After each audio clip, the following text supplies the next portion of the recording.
Hello, hello, hello, everyone. Welcome back to Chasity's virtual panel series. I'm so excited that you guys are joining us again today.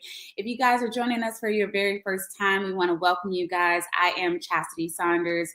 I am the host and moderator in residence here at Chasity, and we are so super excited to have you guys back here for another amazing panel. Today, I'm super excited about this one. We're going to be talking about a character and all the projects that we know and love, and that is the music. Today's special conversation is Mastermix, the underrated art of post-production sound. And we're so excited today to be joined by two incredible artists in our industry that are killing it and have dedicated some time today to come and speak to you guys. So without further ado, I'm going to go ahead and introduce our panelists that will be joining us today for the series. I'm super excited. Our first guest that I want to introduce you guys to is Booker White.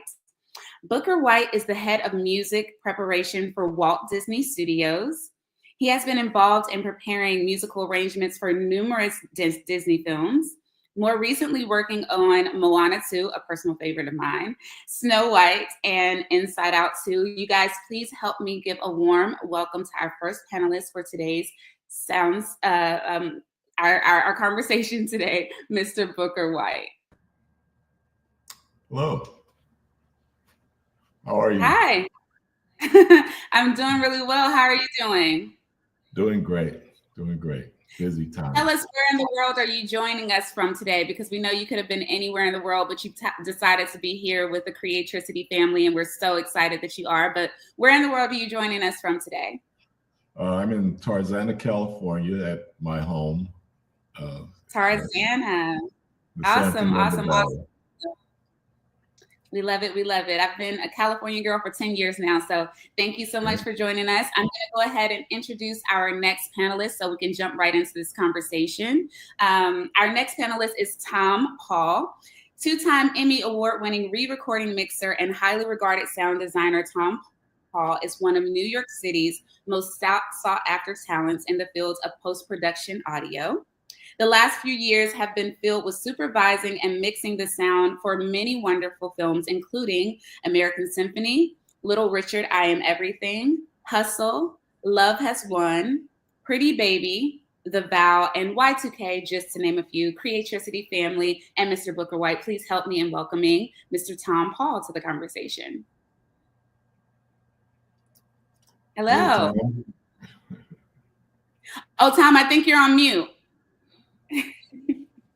There, I'm a sound professional. There you go. We are so excited to have you both with us today. Thank you so much for taking time out of your busy schedules, because we know that you guys have so much going on, but we really, really appreciate you for being here with us today. Tom, where are you joining us from? From Som Vivo headquarters here in Red Hook, Brooklyn. All right. So we got the East Coast and the West Coast today. I love that. So I know that I only have a little bit of time with you guys today, so I want to jump right into the conversation. You both have had very impressive careers working on projects that reach millions of viewers all over the world. What initially drew you to your respective fields in music preparation and sound design? Okay, I'll go first. I've always been a musician all my life, but I've always kind of moved towards notation and background of preparing the music for others to play. So this was a perfect situation for me to fall into film music and preparing film music for the orchestras. That was right up my alley. I love the big orchestra, and I love working with the world-class musicians to get prepared for recording scores for big orchestras. So it was perfect. It was a perfect thing for me to fall into. I love that. And how long have you been at this, Booker? I've been at Disney since 1990, since the original Beauty and the Beast, and I've been the head of music preparation since '96. I think my first films there were Hercules, Con Air, Armageddon, movies like that. Oh my goodness, Con Air, literally one of my favorite movies of all time. Love that film. And it's so interesting because I got a chance to actually they have this event for Netflix called Netflix Sound, where we got to see the orchestras perform like the big moments for like new shows like Wednesday and things like that. So I know how much goes into that work, and I'm impressed. I'm in awe. Tom, would you like to answer that question first? Sure. Kind of unusual. I think I was in college. I was studying to be a pilot, and I was interested in airplanes, and I went to an air show, and I saw kind of the halftime show in a aerobatic competition. Was these two French monoplanes flying together in unison like this, and I'd never seen anything like this before. They're more graceful and slower than these, fast competition planes, and they were flying this kind of aerobatic ballet set to music. It was like a Strauss waltz or something playing. And it was just breathtaking to see them swooping around in 3D space and hear the music and see how they kind of put it together. It's like dance. But they did one maneuver, and I'm going to try to condense this story, which is a little bit too long probably for now, but they did one maneuver called a hammerhead stall, where the plane goes up all the way up like this, and then it slowly like stops because it's not a helicopter, and it starts to hang, and then it starts to slowly go back. So it's a quintessential tension and release move, where it's like trying as hard as it can to go up, and then it pauses, and then it falls back down, and then the pilot cuts the throttle, gives up, and the plane falls away and spins around and flies away. They did this in unison like this, and the music that was playing somehow completely perfectly synchronized in the harmonic tension, the melodic tension, everything lined up with the physical motion so perfectly. I'm sure it had to be some kind of an accident, because I'm a pilot too. I know that you can't be that precise exactly. I mean, maybe, but it was just so perfect. And to me, it was the most beautiful thing I've ever seen in my life. It blew my mind. It was my sort of epiphany. It was like image and sound somehow breaking through a black hole and saying the same thing exactly in their own languages. And it blew my mind. At that instant, it occurred to me that with film, you can manipulate sound and image independently and strive to create moments where they come together like that. And honestly, so that's kind of what led me to sound design. Wow. And that was in 1986. My goodness. Oh my God. So both of you guys are clearly masters at your craft. So we're excited to have you guys here today, because there's so many people that join us from all over the world here at Creatricity to learn about the business and the behind the scenes and how people got to where they got. And it's very important to hear these stories. And I love that they're both so different, but I also love that you guys have been doing what you love for so long, which means that you're passionate about it and, it's your purpose. So we appreciate that. There's a lot of people, all different walks of life, that are just starting to get into the entertainment industry, or maybe they've been training for a while. And so I'm sure that they want to know like what the day in the life is for you guys. So I'm sure that can be extremely different. But could you walk us through what a day in the life looked like on a major project? You guys are working at the biggest, companies in the world. What is a day in the life look like on a major project, and how does your role typically integrate with the rest of the production team? And either. Okay.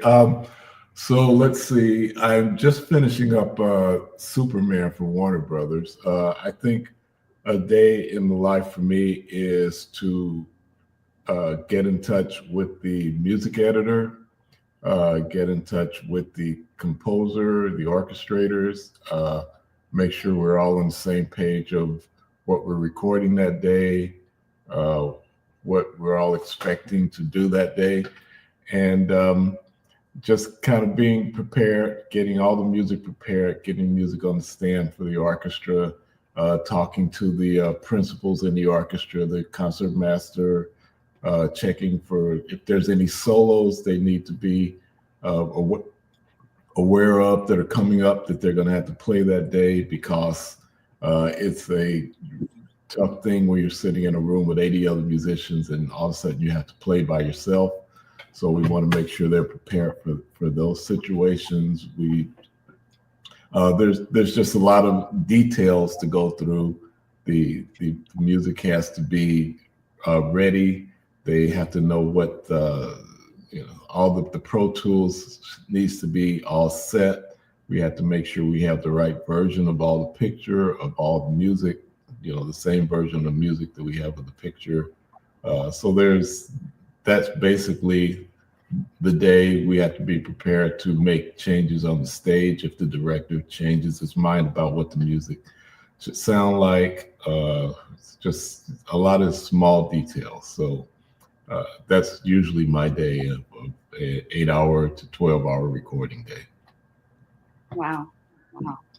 That's a lot. I'm an actress, so I understand that, being on set and basically you're there the entire time working on every single piece as well. So Tom, would you like to answer that question? Sure. Yeah, so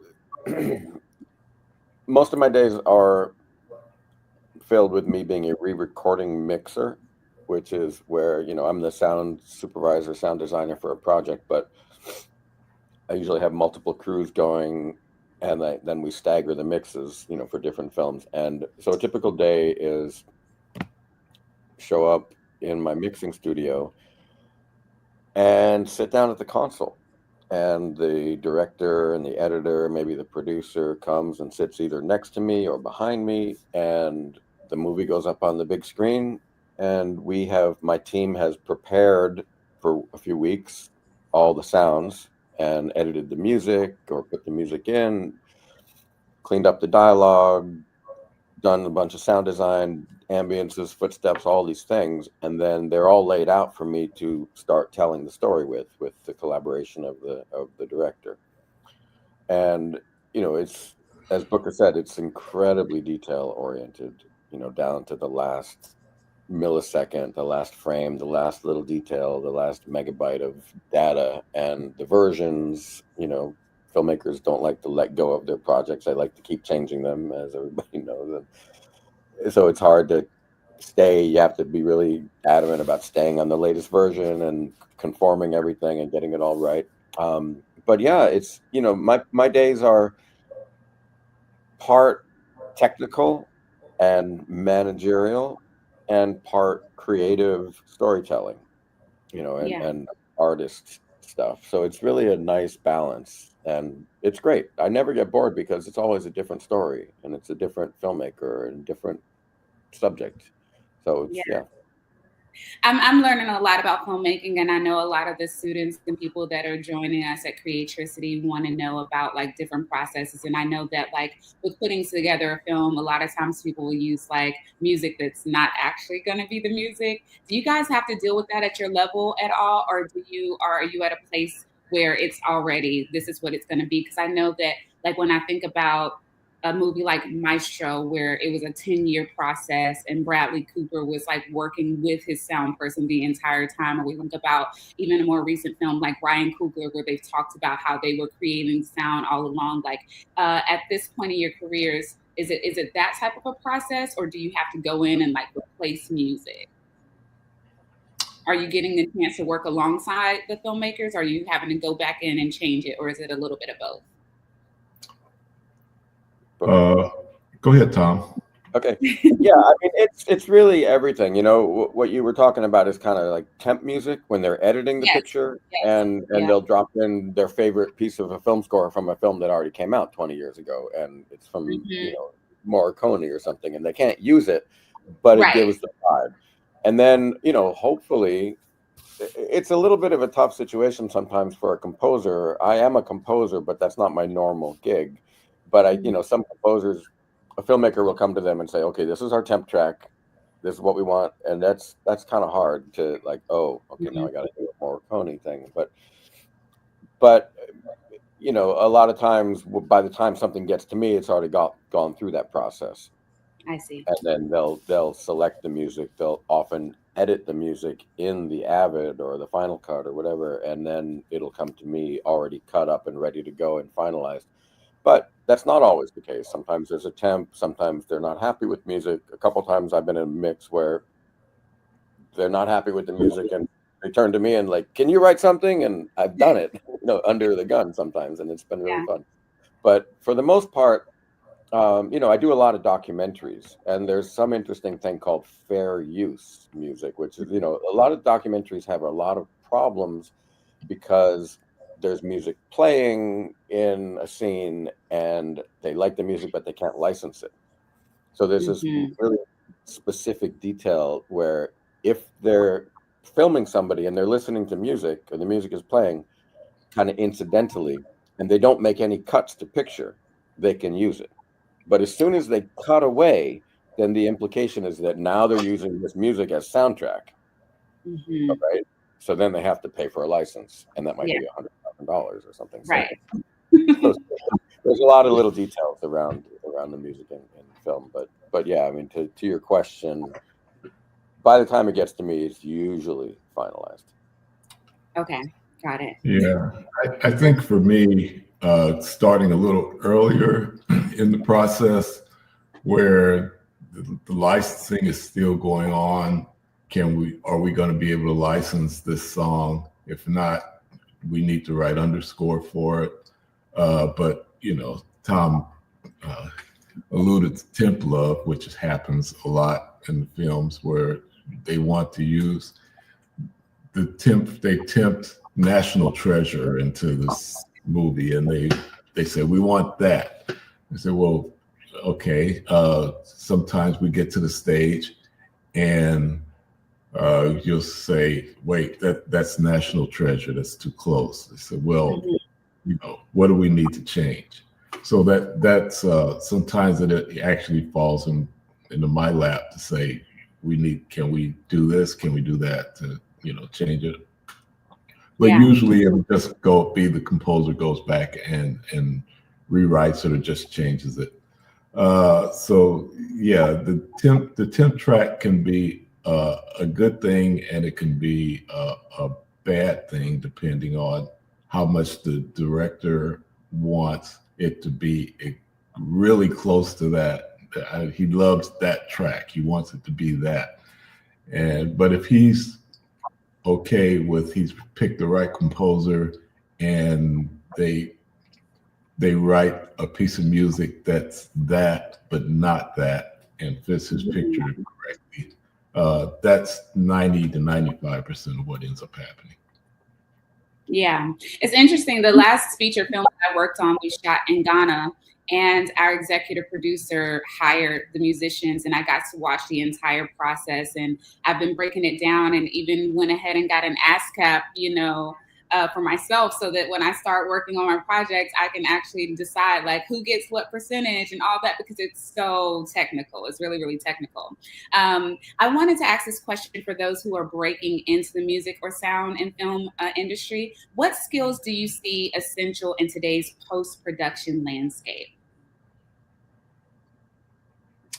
Because I know we're dealing with the AIs and all that kind of stuff. So what skill set do you see essential in today's? It totally depends on who you are and what you want to be, what you really enjoy doing in that landscape. It depends on what you're really good at, which is the direction you should really think about going in, is the direction you're really good at. But for my area, which is probably a little different from Tom's, is to understand the recording process as far as things like Pro Tools, the software that you use to produce music, and also a real solid background in film composing and orchestration and arranging. Love that. Tom? Well, it is an ever-evolving landscape. When I started, everything was analog, but just for a few years.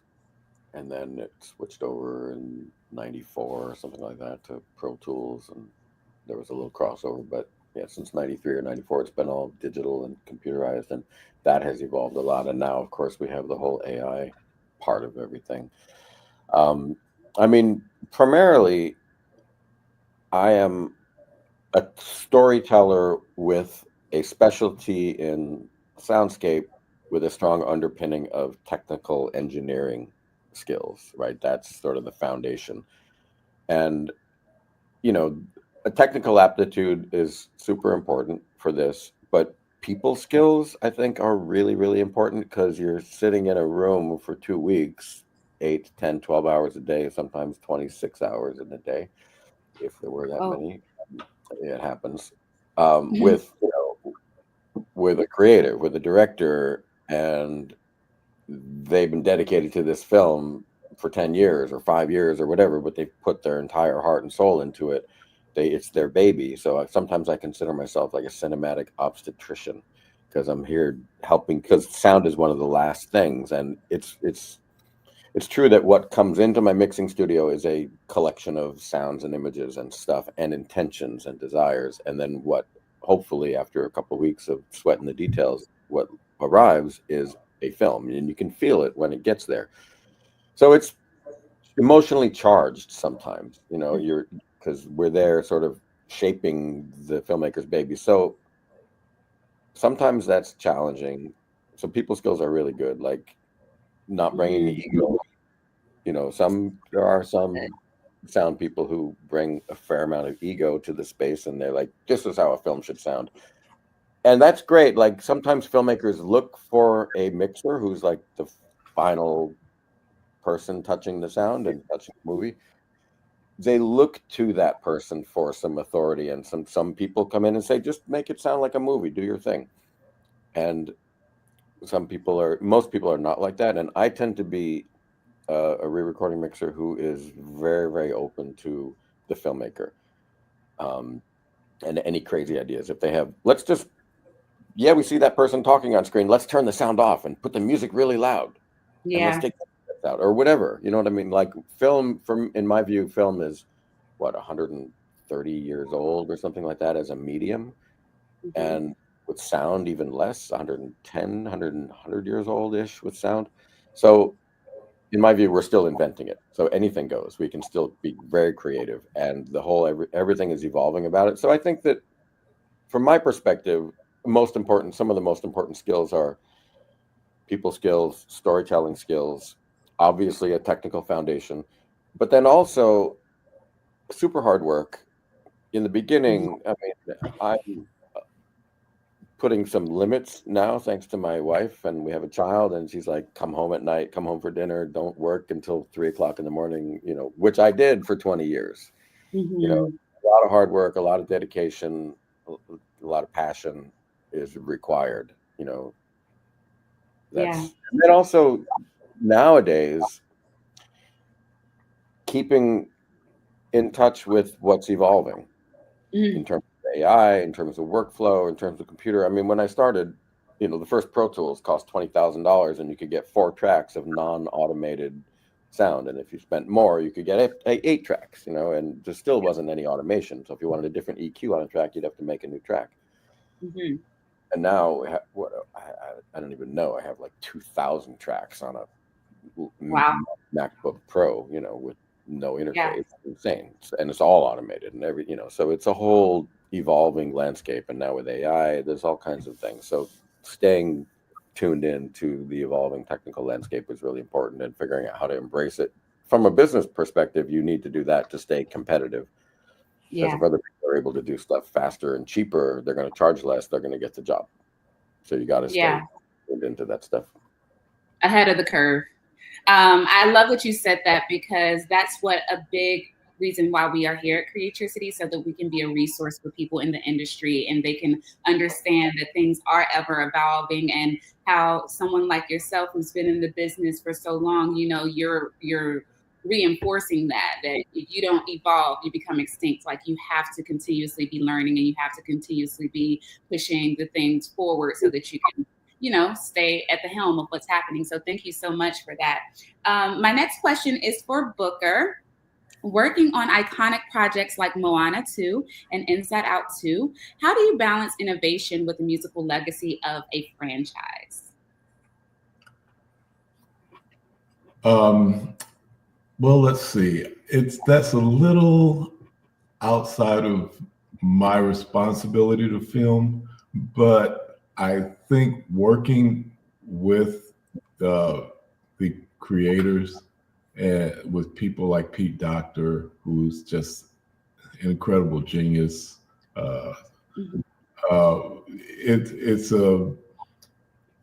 It's mostly trying to figure out what's the next step.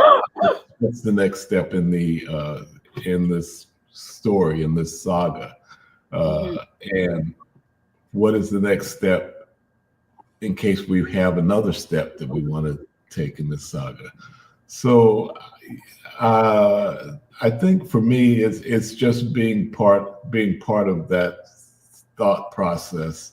Going back to a movie like, for instance, going back to a movie like Soul, when I sat on a bench with Pete at the Disney Studios and talked about his idea for the movie and how to create jazz, how to bring a real jazz idiom into the film, and how to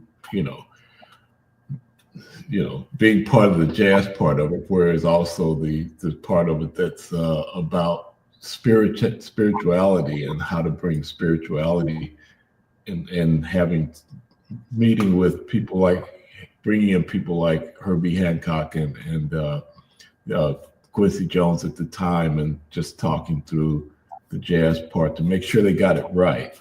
And then talking to religious leaders to make sure they didn't overstep bounds on that. And so a lot of the thought process that goes in the beginning makes it a lot more interesting to be part of. But the sequels are totally different things, because usually the sequel doesn't work.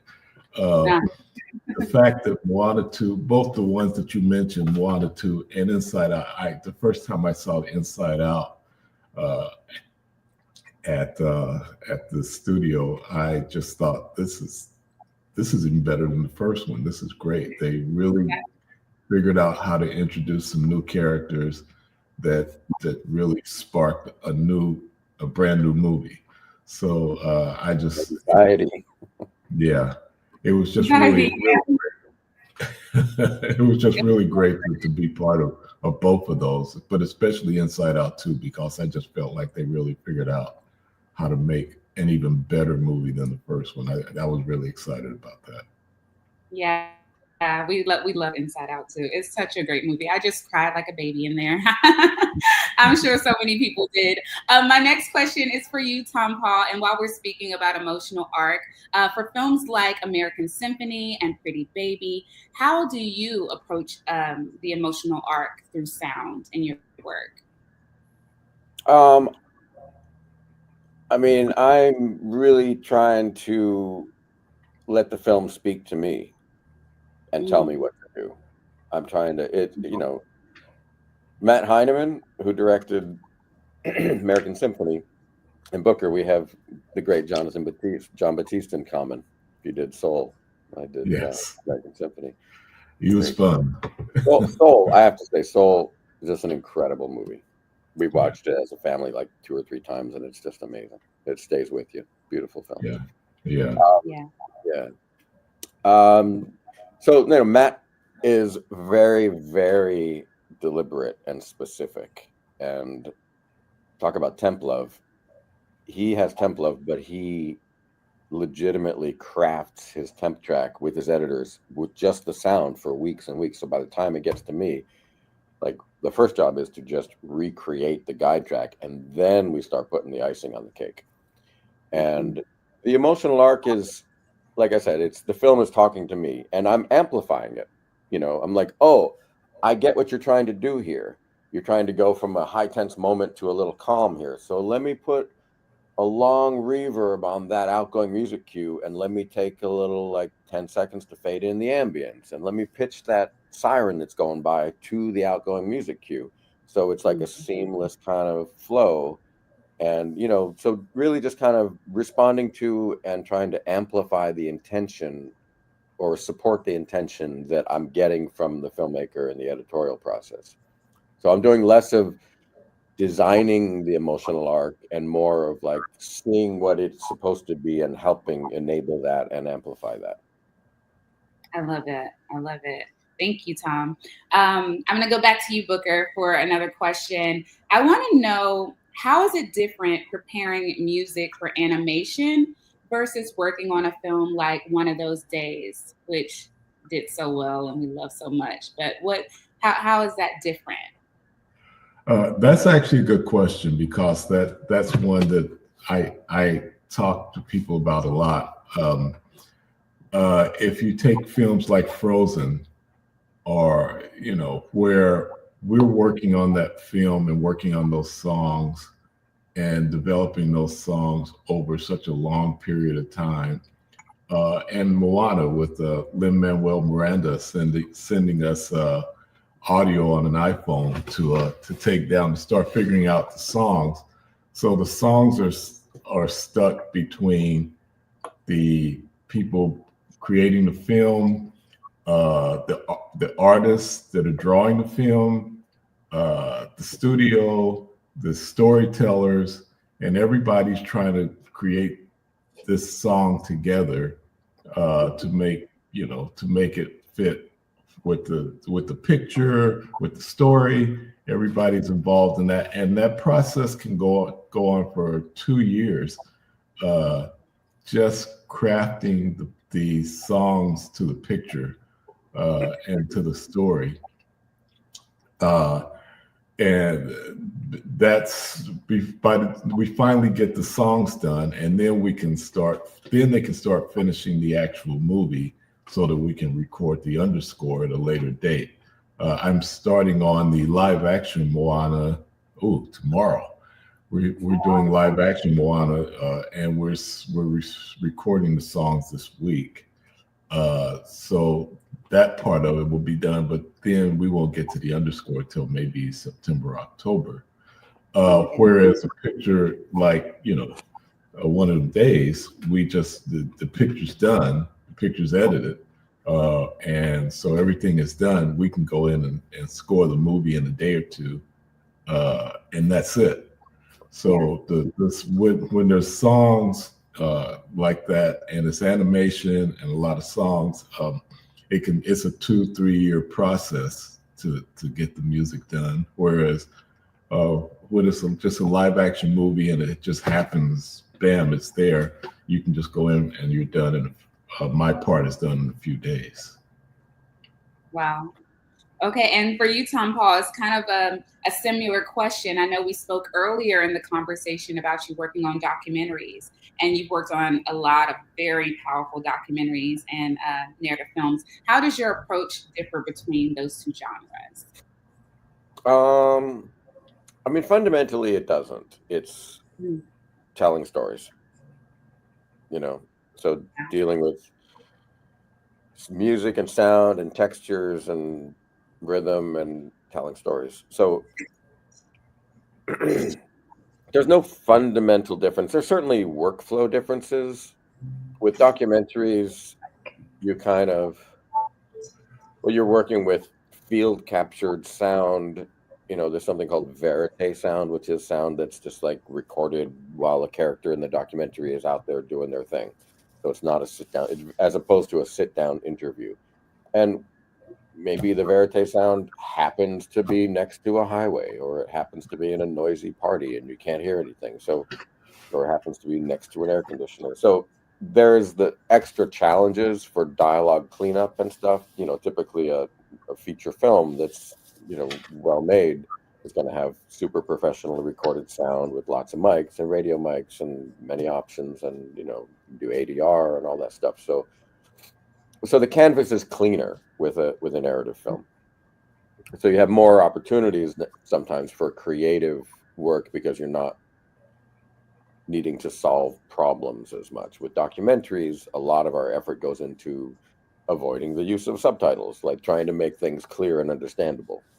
So we're solving problems a lot in documentaries. But once that process is done, the storytelling is the same, but the workflow is much more about solving problems in documentaries. I see. Okay, so just hearing you answer that question, it made me think about when we're dubbing our films into several different languages. Do you guys also deal with that process with the sound with the film, or is that out of your? That's a really specific niche that there are like dubbing houses, and that'll go like in Germany or in Brazil. There'll be a place that takes a foreign film and does the overdubbing. My part of it is delivering what's called an M&E track, which is music and effects. So part of the requirement for what I send to the distributor when I'm finishing a project is always an M&E, or sometimes called a foreign, which is basically the entire movie minus any English language. So they can replace the actors but still keep the music and the sound effects. Yeah. Yeah. For me, there's a part of Disney called Character Voices that handles that part of the process. But often I need to provide music for them so that they can figure out how to sing the songs in a different language, which requires different rhythmic. You have to separate one syllable of English into two syllables of another language, and those kinds of things. So that comes up for me a lot. And the other thing you have to be careful about is the words that you use in English can not be a good word in another language.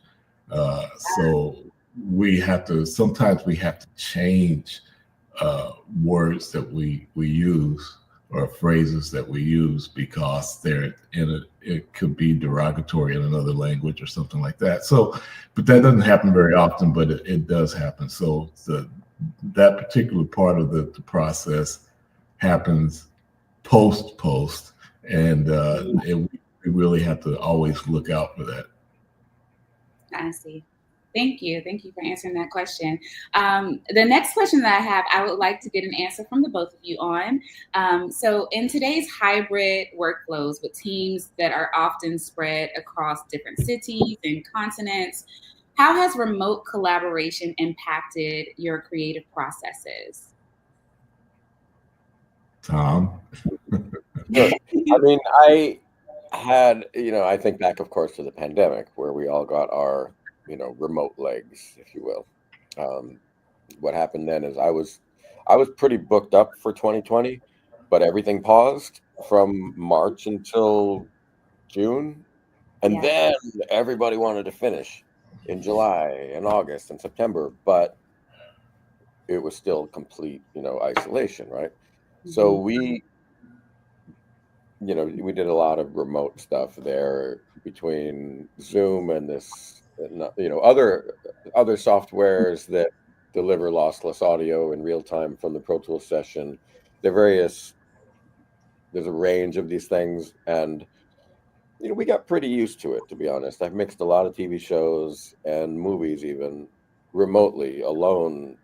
At one point when I couldn't go into my studio in Manhattan during the pandemic, I was in my kitchen on headphones. I brought a Pro Tools rig. I built the Pro Tools rig in my kitchen, and my wife and child are just off screen, and I'm sitting here mixing a TV show for HBO or something. And I have the editor and the director on Zoom, and they're getting a feed, and it works. And then it's not ideal.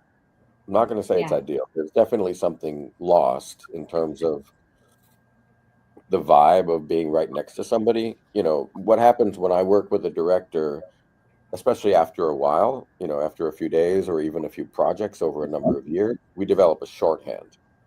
And I can do something like a music move, and then I'll hear like a slow exhale, and I'll know they didn't like it. I didn't even have to turn around, right? So I'll do it again, and you get in a flow, and it's harder to get there on remote. Although I will say there's some times where we finish a remote day where everyone's on Zoom, and I feel like I've been with the person the whole time. It can still be pretty intimate. Yeah. And then as far as editors who I work with, a lot of that's remote these days. A lot of my editors work at home. The internet is so fast, we just upload and download, hundreds of gigabytes, and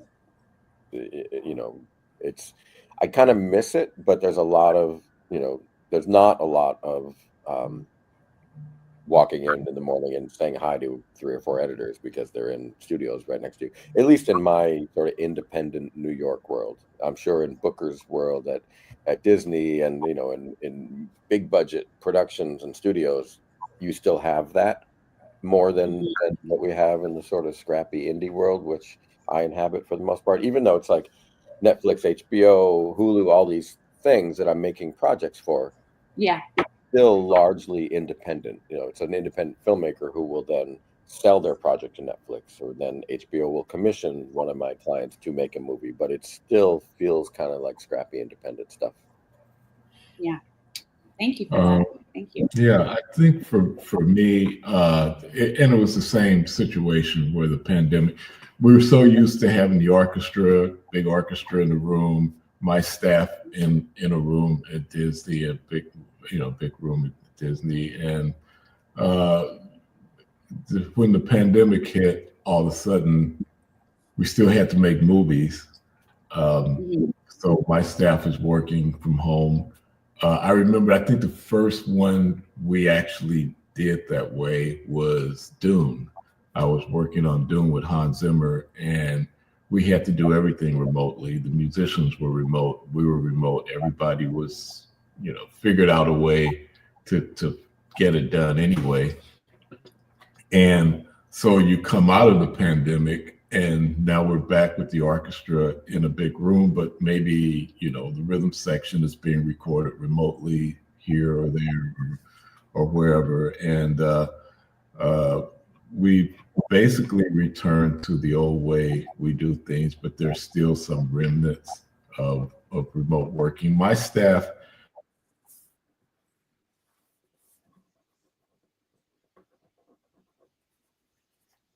I think Booker. It just seems to work really well now. So we're used to it now. Okay, awesome. I know I only have a little bit more time with you guys here, so I want to be respectful of that. I have been literally sitting here taking notes because you guys have been giving so many amazing gems about the business. And I feel like a lot of the folks here at Creatricity, we're all sponges, right? We like to learn different parts of the business. So it's so fascinating hearing this side of everything. So thank you guys so much. I want to ask both of you this question, and it's like, I want to know about a project that you worked on that was intimate to you, that meant something to you, that you really feel like, I put my stamp on this thing, like this movie or this scene is that way because of me. Can you guys please both share just one moment in any project that you worked on where you feel that the creative sound and the design was transformed in a scene because of the work that you did? Well, me personally, there's so many people that lend so much to the projects that I work on.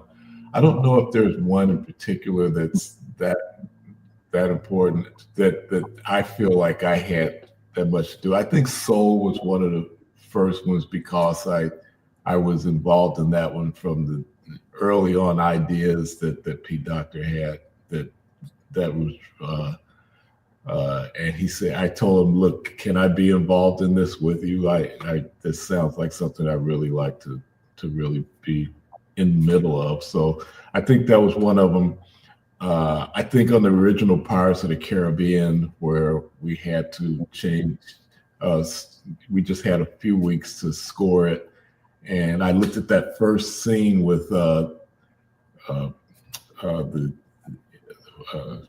what's his name? The actor in the boat in this by himself, and there was just, you say, what is this? And everybody was trying to write music for the Disneyland park thing, whereas we ended up really realizing we needed big, open seas music for it, and writing some of the drum stuff for it. And so I think those were two things that I really think I really enjoyed being part of.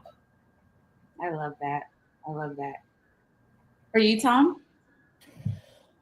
I mean, there are a few things, I love the mixing process because when I'm with someone and we're kind of vibing in a creative way, I come up with stuff that surprises me. I'm like, oh, that was a good idea.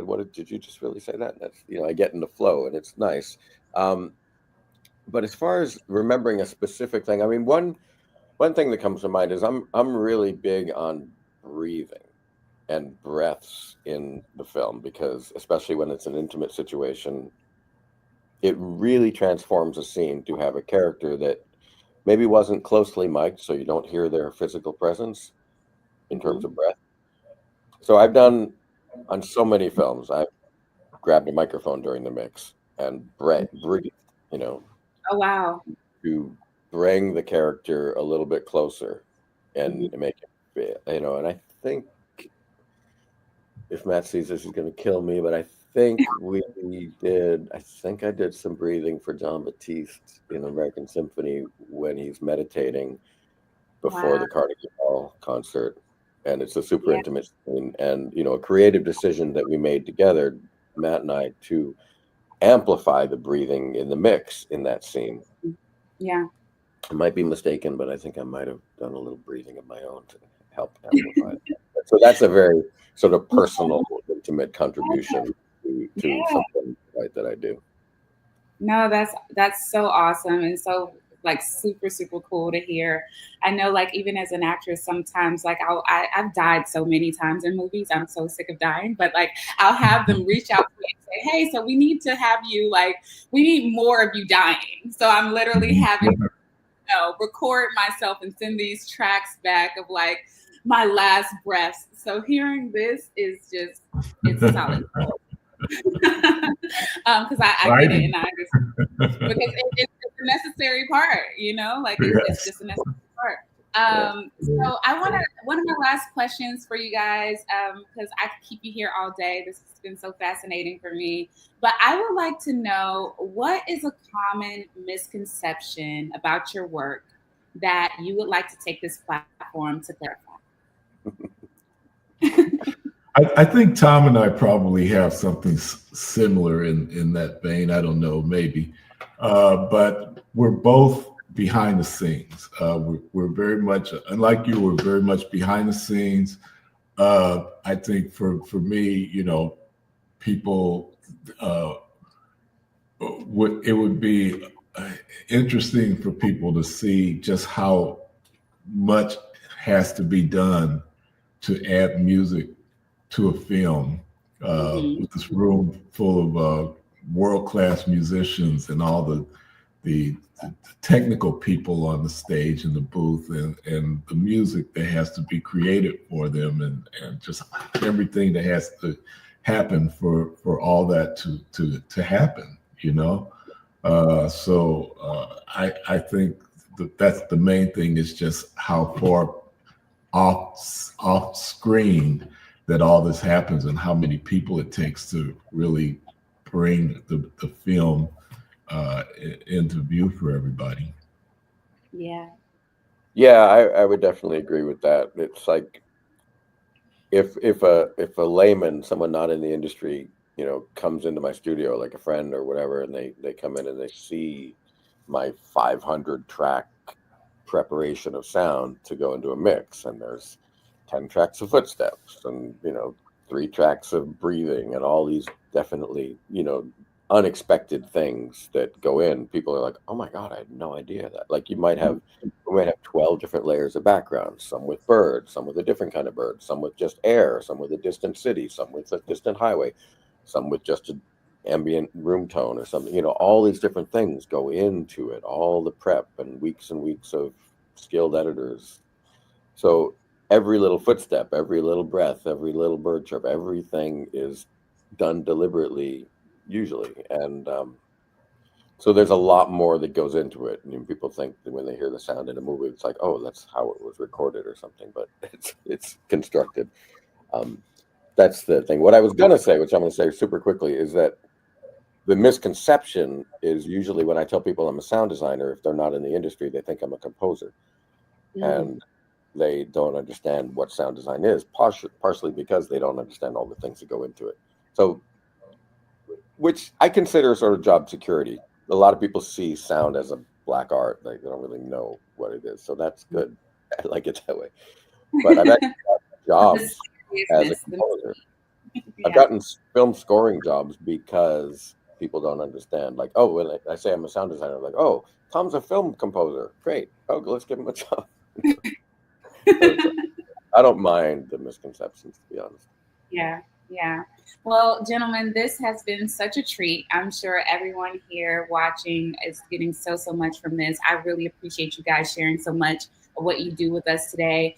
Before you guys get out of here, I would like to ask, because I'm sure, like me, there are so many other students of the craft that have been chiming into this conversation that would love to get in contact with you guys. Is there anything that you can share with us, whether that's an email or Instagram or whatever you feel most comfortable with someone out there who's saying, I need this person in my life, I need this person to mentor me, or I just need to stay in contact with this person? What's the best way that folks out there can contact you? I mean, I have an email. I'm not really huge. I have an Instagram, but it's mostly pictures of my kid and stuff in my car. I don't really, I'm a little bit irresponsible in terms of my social media presence. I don't do it much. We do have a budding Instagram for Som Vivo post, which we're starting. I'm on LinkedIn, but again, I don't pay much attention to that. Best way to get a hold of me is tom@somvivo.io. Thank you. And any websites or foundations or anything like that, that's totally fine as well. A person who wants to reach out will find a way. We're just trying to be a resource. For you, Booker? You can always contact me I have an email that I have for that is bookerwhitemusic@gmail.com. You can always email me there. And like I'm kind of like Tom with social media. I have social media, but I don't, really get too much involved in it. And it's not the easiest way to find me. So for both of you guys, do you have any final thoughts or any final things that you'd like to just put out there to the world? I know that there's somebody who's being extremely inspired and so grateful that they were able to find out more about your journey and how you got to where you are and how you're staying in these masterful positions for what you do. But is there any little note or anything like that of encouragement you'd like to leave with our audience? I mean, okay, note of encouragement. I mean, just the industry and filmmakers are always looking for talented, hardworking people. That's, it's a changing industry. There's a lot of evolution in terms of what jobs are needed, what jobs aren't needed, how to do those jobs. But bottom line is, if you're talented and passionate and your work ethic is solid and you're going to get, professional and deliver and stick with it and get through the hard times, that's the recipe. People are like, I'm always on the lookout for talented sound editors that I can work with and people who have the right attitude. And the other thing I wanted to say was just props to Creatricity and to you, Chasity. This was really fun. And I love the platform and I hope it has a good outreach. And I appreciate you asking me to do this. Yeah. Oh, thank you so much. I really appreciate you as well. And for me, what Tom said is spot on for all those things to really concentrate on. And one other thing I would say is find what you do better than just about everybody else, most people, and really get into what it is that you actually have. This you actually naturally are better at than most people, and try to develop that as best you can. Don't take something where you're okay at and try to be as good as people that are naturally geniuses at it. Find the thing that you are naturally great at and really develop it and go in that direction. Because if you take me, for example, who started out as a songwriter and a musician and realized that this is what I was really better at than most people, you really go after what you're really good at. Yeah. Well, don't try to be John Batiste, and I can't be John Batiste, but I can be really good at this, right? Yeah, I can be the best Chasity Saunders I can be. Thank you both so much. This was amazing. I'm so grateful. I know that our entire audience listening out there were able to take so many gems and take so many notes away from this. I have a better understanding of this platform that literally is everything. My whole life, all day, every day, music is a part of our lives. It's a part of every film. It's just a huge part of what we do, and it's a huge part of this medium, of filmmaking and being an artist. So I just appreciate you guys so much for all that you do. Even being on this conversation, so many of the projects that both of you mentioned, I'm like, this is the story of my life. Like, how did I get so lucky? Like, you guys have worked on projects that have literally shaped my life. So I just want to thank you for the work that you do. And thank you guys so much for being here today with Creatricity. We really enjoyed this conversation. And we know you've got to get back to your busy lives, but we appreciate you taking time out to be here with us today. It's been a pleasure. Thanks for inviting us. Yeah. Yes. Yeah. We hope that you'll come back. All right, guys. Thank you guys so much for being here again. That was Booker White, and that was also Tom Paul. I enjoyed that conversation so much. I hope that you guys did too. This is our virtual panel series here at Creatricity. I'm your host, Chasity Saunders, and today's conversation was Mastermix, the underrated art of post-production sound. I hope that you enjoyed it as much as I did, and I look forward to seeing you guys in the comments. Make sure to visit us at Creatricity. Make sure to visit us on our Instagram and let us know what you would like to hear about next in our next virtual panel series, because we are here for you guys. Until next time, see ya.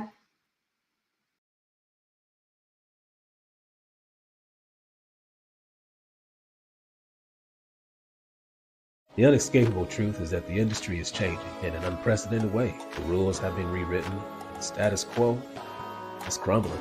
But change doesn't have to mean the end. Change is an opportunity, a blank canvas for those ready to think outside the box. Enter Creatricity, the core of the new way of thinking about media, entertainment, and art. At Creatricity, we're tearing down barriers and creating new economic models where creativity thrives, ownership is celebrated, and opportunity is everywhere. Whether you're a storyteller, a dreamer, or a visionary, Creatricity is your home.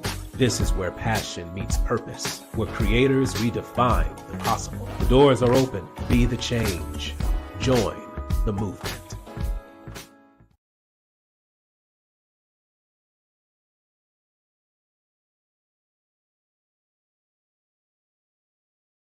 The unescapable truth is that the industry is changing in an unprecedented way. The rules have been rewritten. The status quo is crumbling.